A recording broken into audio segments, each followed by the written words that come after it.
Hello and welcome to DIY Therapy. As always, we'll start with our disclaimer. This podcast is for educational purposes only. It is not designed to diagnose or treat. When beginning any exercise program, it should be reviewed and discussed with your medical professional prior to beginning. Information on this podcast is not designed to replace medical treatment. My name is Will. With me as always is Andy, and I nailed it.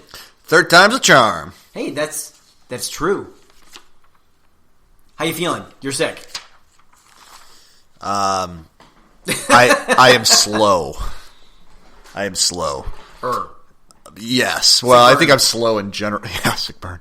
I think I'm slow in general, but certainly slower today.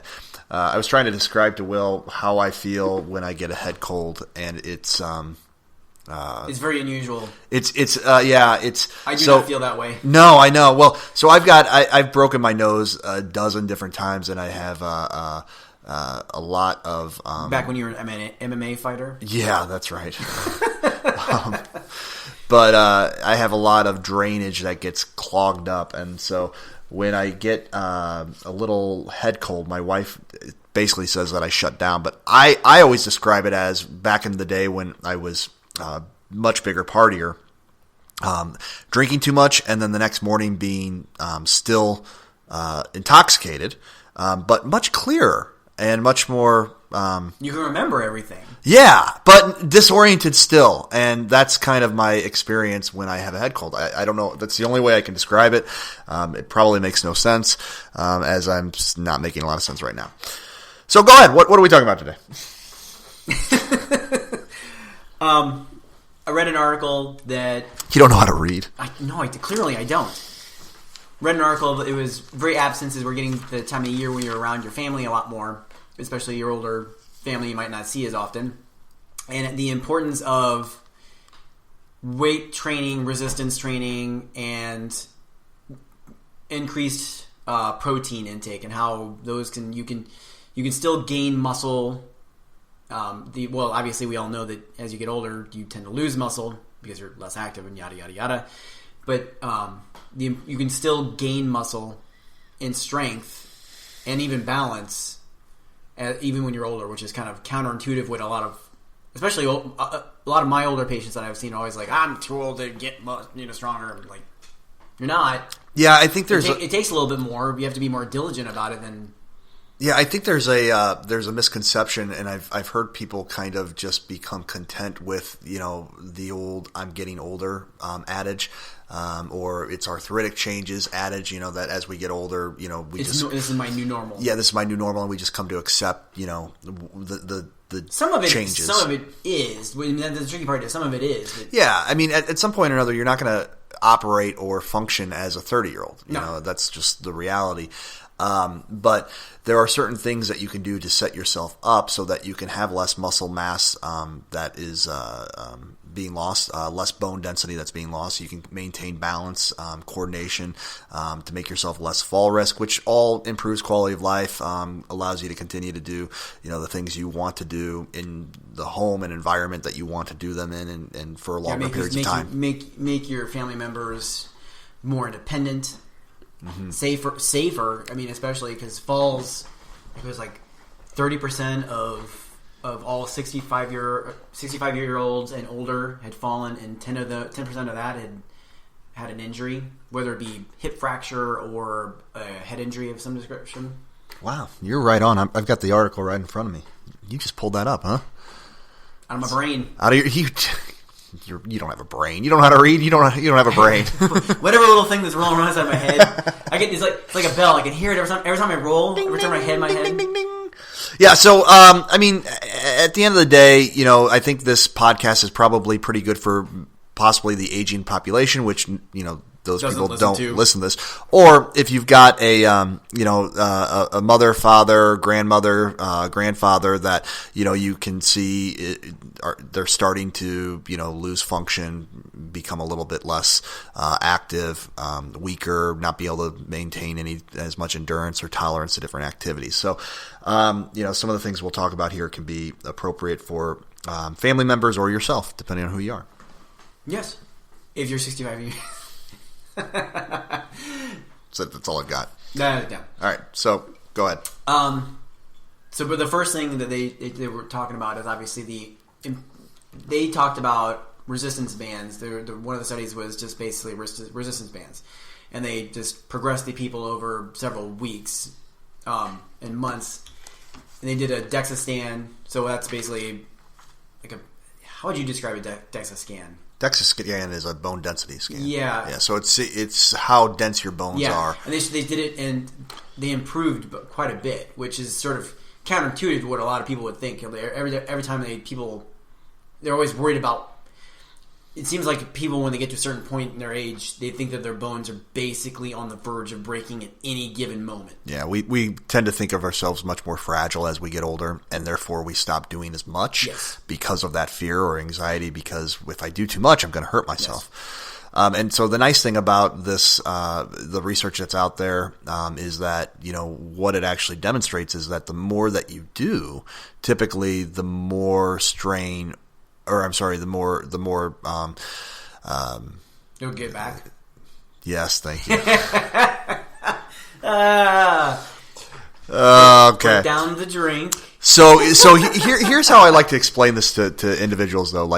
So if we're talking just about bone here to begin with, so especially like bone density scans, osteoporosis, osteopenia, if you start to notice that, or if you start to have been determined that you have less bone density, bone is actually developed based upon the stress that's being placed on it. So if you have your forearm, and you just tap your forearm repetitively over and over and over and over again, okay, eventually more bone growth would start to develop right in that area because of the excessive stress that's being placed on. Martial artists did this for generations before. Like they would take a big old piece of either wood or metal or something like that, and they would just hit it like 100 times a day, and those people's knuckles are probably basically steel at this point.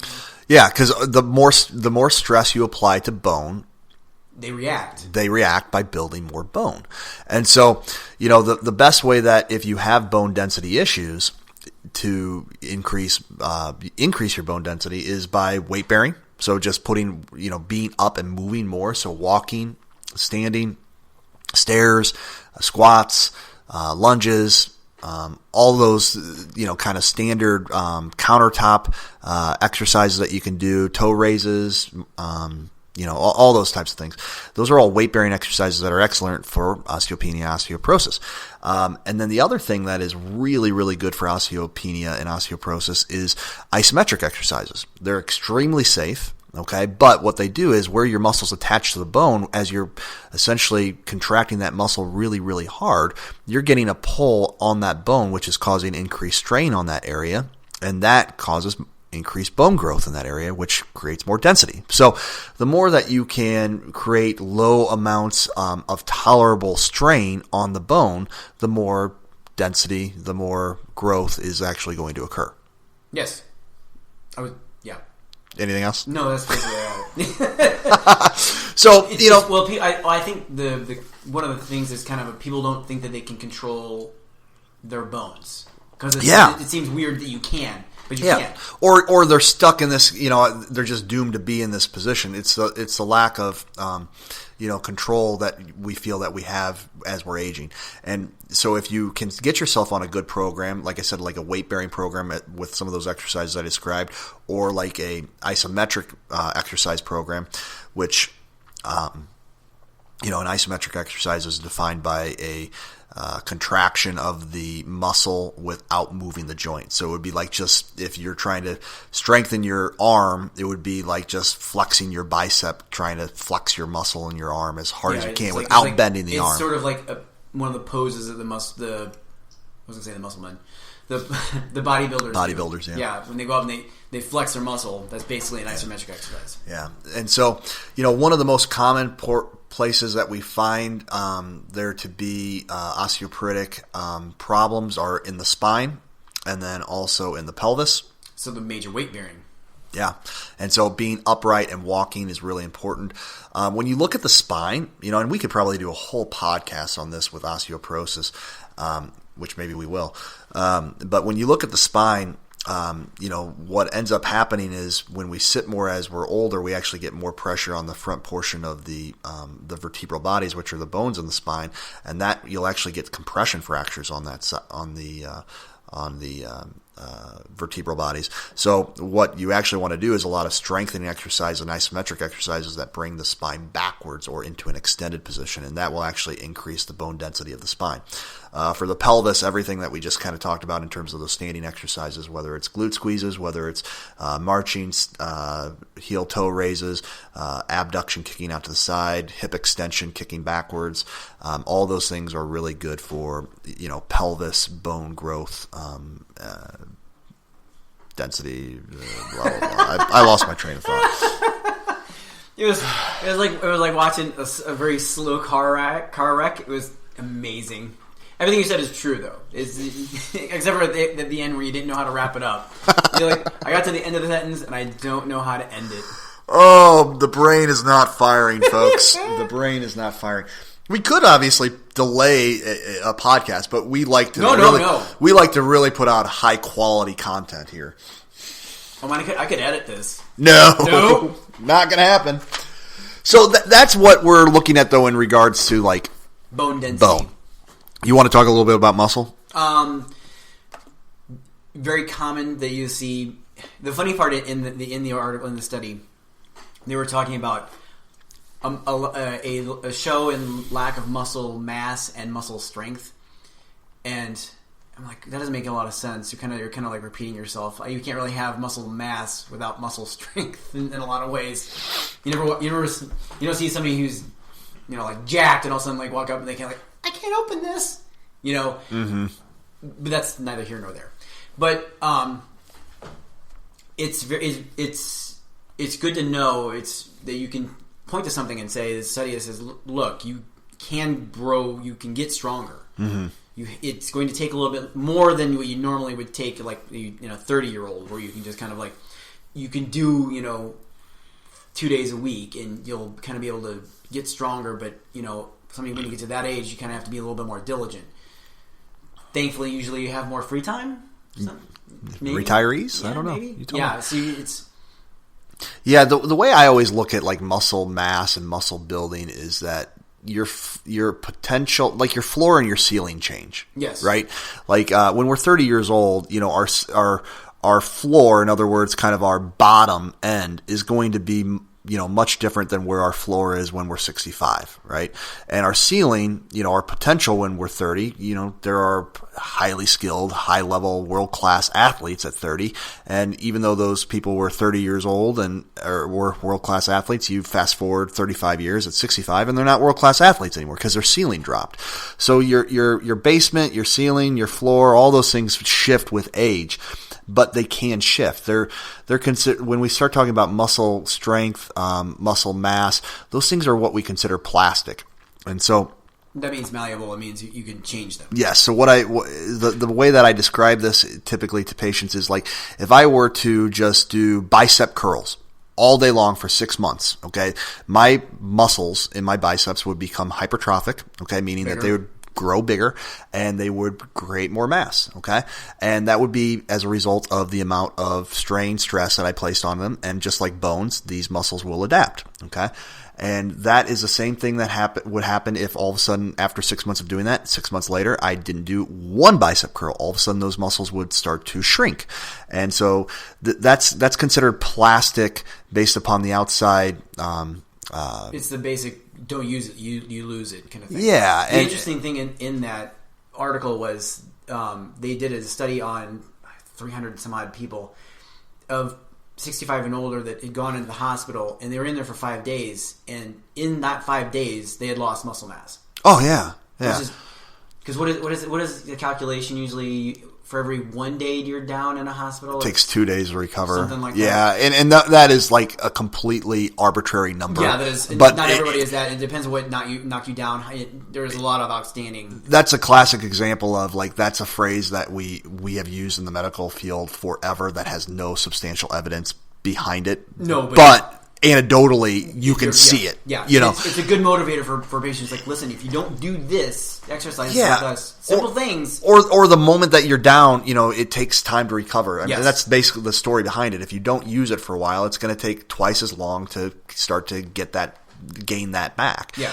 But I think the important part in terms of understanding, muscle mass and muscle gains as we get older is that you have control over these things. You're not going to have that ceiling of the world-class athlete like you once did, but you do have some control over how strong you are, and the amount of activity, energy, effort that you put into it is going to determine that output. And if you can find solid exercises that create, that challenge you but don't overwork you, then you can build good muscle mass. And if you can get on a good program, then you can change whatever. If you are starting to decline in terms of strength, activity level, tolerance, safety, all those things, you can turn that around very quickly. Yeah, this applies towards when you're doing the actual. When they're doing the actual strengthening exercises, it actually improves their endurance as well. Yeah. Yeah. So that's when you're saying activity level, that's kind of what it means. So it's if you're walking around with mom or grandma or somebody, and they're getting winded pretty quick, you don't have to tell them you need to go out and start walk more. You can just start doing some exercises, and those will produce sort of counterintuitive because muscles use more oxygen, but they also produce a bunch of other stuff that helps you move faster or easier. So it's your endurance goes up. Yeah, and there's some things that you can do from a protein standpoint that maybe we can put in the. We're not going to just list them off here, but maybe we can put them in the show notes. Yeah, the show notes. So check that down below. About some protein recommendations so that you can help yourself kind of set your body up better for some muscle mass building. Yeah, because we're not really nutritionists, but we're not. But this is a the study that we're looking at is kind of taking a look at multiple studies, and it's not a systematic review, no. But it's taking a look at all these studies that look at the older population, and one of these is some of the dietary things that can help you kind of set yourself up for success. The over-under on it is.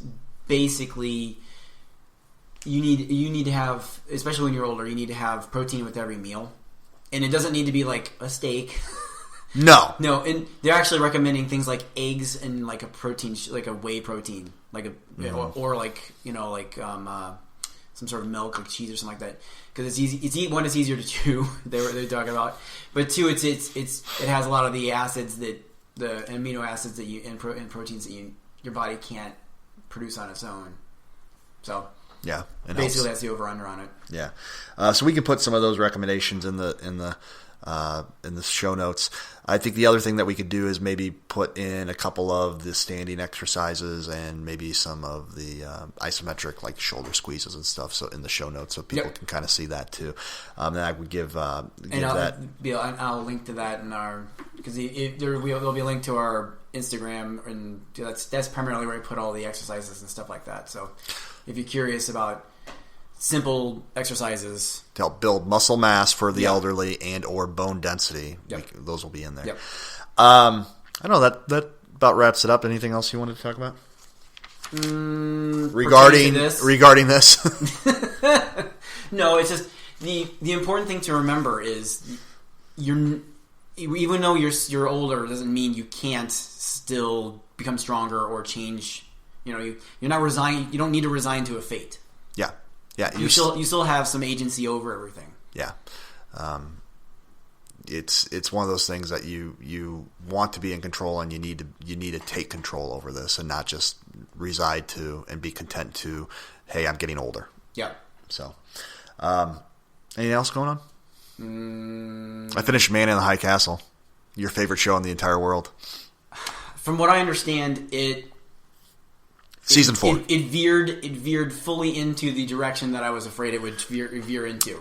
You know what's funny is I was trying to get a sense of what there's a very ambiguous like ending scene, and I'm not going to give any of it away. But it's that basically the showrunner was saying that it's open to interpretation what it means, and not in a good way because it's very confusing.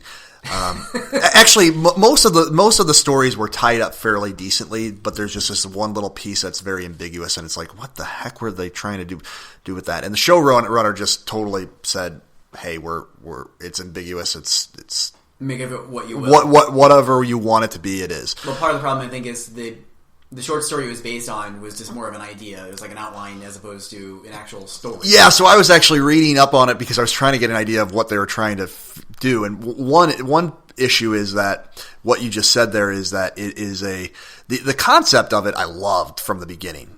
Like I loved it. Yeah, and we've had this conversation before. Yeah. And it's an interesting story, and then they go into these like parallel universes, which kind of is very. And I'm not against the parallel universes. I'm not either, but they have all these answers or all these questions that are just never really tied up about these parallel universes and how it works and et cetera, and it's all just left up to the user or to the watcher. And part of the problem is it's based on the short story that has almost no plot. It was just an idea. It was like, hey, what if? Yeah. And then what I learned too when I was researching or trying to figure out what this ending meant is that there's 4 seasons of it. Every season had a different showrunner. Oh, that's interesting. So that explains some things. It explains a lot of things, especially from season 2 to season 3 was a big veering, and then season 3 to season 4 was trying to just tie up all the loose ends. But it's a different showrunner, so it's a little discombobulated. Different feel that explains kids. Yeah, I really enjoyed the first season where it was more just dealing with the idea of their current reality. Yeah, where it's like it's like how do Americans react after having lost World War II and being under the rule of Nazis and in Japan, and it's that to me is had they just stuck with that in alternative history and it's about the resistance and fight, it would have been really cool. It would have been really cool. Yeah, but then they're like, no, we're gonna bring an alternative reality because this is still set in like the 80s. No, 60s, early 60s. And it's not like they're more technology. They're not more technical. Technically, well, it's interesting because they are for that, like what our alternate reality would be for that time period, and partly because the Germans notoriously are known for being such good engineers, so they do have better technology for that time period than they have. I mean, they had different flying machines. Like they had the Concorde earlier, I think. They had supersonic jets, but other things were just. Yeah, there were a lot of it. Like especially in season 3 and 4, you can see there's some things that are out there that are just better technology. I'm not thinking very well right now, but anyways, it's still worth a watch if you're. There's so much content on TV right now that it's hard. So much. Like it's not even like a hard recommendation for me, even though I love the first couple seasons. The last 2 were a little bit downhill, but there's so much to watch right now that I couldn't say go and spend 4 seasons with it. 40 hours of it if you haven't started watching it, but. It's worth tying up loose ends for if you've already started. If you've already invested. Yeah. But I don't know. I'm trying to think anything else that I've watched lately. Nothing besides. No. I mean, nah. No, I'm behind a lot of different things actually. How about you? What did you think of the Black Widow trailer? I like it. I think it's a little too late. Because it's. People were asking for this many years ago. Now we all know, spoilers for Endgame. Yeah. We know that she will definitively survive this. Because this is set vaguely... I can't tell if this is set after Civil War or if it's before Civil War and after Winter Soldier. If it's in... I think I read that the people are thinking that it's after Winter Soldier. Is what I think I had read. And that would explain why Colonel, what's his name? General Hill. Ross. Ross is not Ross. No. Ross is isn't Ross the other guy? It doesn't really matter. But why he and her are kind of still friendly, why they're as opposed to being at odds with each other. Yeah. Yeah, because after the Civil War she would have been on the run. Yeah, so I think it's after after that, yeah. Captain America, Winter Soldier. And I feel like it would have slotted in better there. It looked really good. Yeah, the music was good. I like that. I'm David Harbour's hilarious. I'm curious if that's going to turn into something that's really campy and family, like the whole it still fits moment. I'm like, is this going to be good? Is this not going to be good? I heard people like arguing like, well, is that really her sister? I didn't know she had a sister. I'm like, I didn't think she was like her physical sister. I think it's just somebody who went through the Black Widow program. Yeah, with her at the same time. I don't know. That's a good question. I guess when I heard it was her sister, I assumed it was her actual biological sister. I assumed it was the opposite. I assumed it was just somebody who is... Interesting, yeah. I didn't think about it that way. I think it looks good if it's on the same level of like more like a spy thriller. Yeah, if they go the Winter Soldier route, I think it'll be really good. I have rewatched that again. It's good. So good. For those of you who haven't listened to some of the other podcasts, I've forced my wife to watch all of the Marvel movies, and she is now hooked and a complete addict on all of them. And we did the whole Winter Soldier thing again. She's like, I think that's my favorite one. So if it's on the lines of that too, I think it'll be good. It looks like it is. So. But the problem is with any prequel is that you know the outcome. Yeah, the danger is removed because it's like, well, I know that person has to survive. I know that person has to survive. I know that person has to survive. These people are kind of in the air, but I also don't care about them. And the other big trailer that dropped yesterday, did you see that Bond? one? Yeah. What'd you think? Did you see it? Yeah, I didn't like the last one, and it was kind of playing all heavy off that one, and I don't remember it. I don't remember the last one. Wait, was the last one the one with who is the I guess he's German with the odd accent. Who is that? He's supposed to be Blofeld. Who's Blofeld? Is that he's the bad guy? That's like behind everything? Well, he's behind Spectre. Okay. Oh, Spectre was the one that wasn't that good. Which was the last one. Oh, that was the last one? Yes. Huh. And it was Christoph Waltz or whatever. Oh yeah, I believe like Christoph. Which he's really Waltz. good. Yeah, he's great. The movie itself just wasn't good. No, it wasn't. It wasn't. Just because it's like, oh, it's your brother. Oh no, like your real brother. Like, I thought the last bad guy was the guy from Old Country for No Men. No, that was the one previous. That was the previous one. Whichever one that was named, I forget. That was They also something die in it. I don't know. That was the one that was. He was like so uber planned that. He knew that Bond was going to be in a specific position that he could throw a train at him. Yeah. That he knew that the train was going to be running. The logistics of it did not make sense. No. It's like, I'm going to blow this thing up and I'm going to throw a train at you. Like, what? Huh?